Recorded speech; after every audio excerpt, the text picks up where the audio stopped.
The race for the White House tonight. 2 hours from now, the remaining Republican presidential hopefuls will once again go head-to-head on the debate stage. But tonight's meeting in Milwaukee will look a little different than we've seen before. WIAT 42 national correspondent Mark Meredith is live in our Washington newsroom with a look at what we can expect tonight. Mark?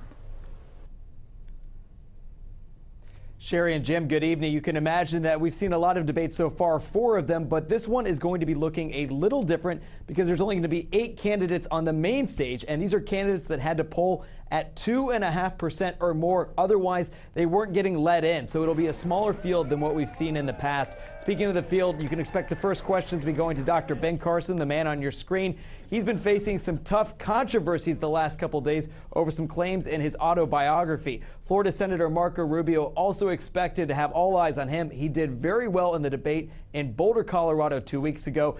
And the big question, what does it mean for his biggest rival, the former Florida governor, Jeb Bush, who's been trying to reinvigorate his campaign? Donald Trump taking credit for knocking the Bush campaign out of whack. Here's what Trump had to say last night in Illinois.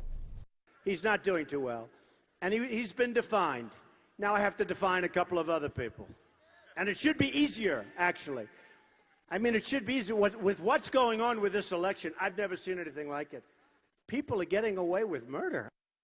And Donald Trump certainly not mincing words right there at that event that happened last night in Illinois. It could be a good preview of what we will see tonight. Tonight's debate is hosted by the Fox Business Network, so we expect the questions to be geared more towards jobs, the economy, the middle class, and trade deals. But as we've seen from these last debates, it doesn't take much for these things to change. But for now, reporting live in Washington, I'm national correspondent Mark Meredith, WIAT 42 News. Coverage you can count on. All right. Thank you, Mark. Of course, it doesn't take much for these things to change. Stay with WIAT 42 and the CBS Evening News with Scott Pelley for another look at tonight's debate live from Milwaukee. That begins immediately after this newscast.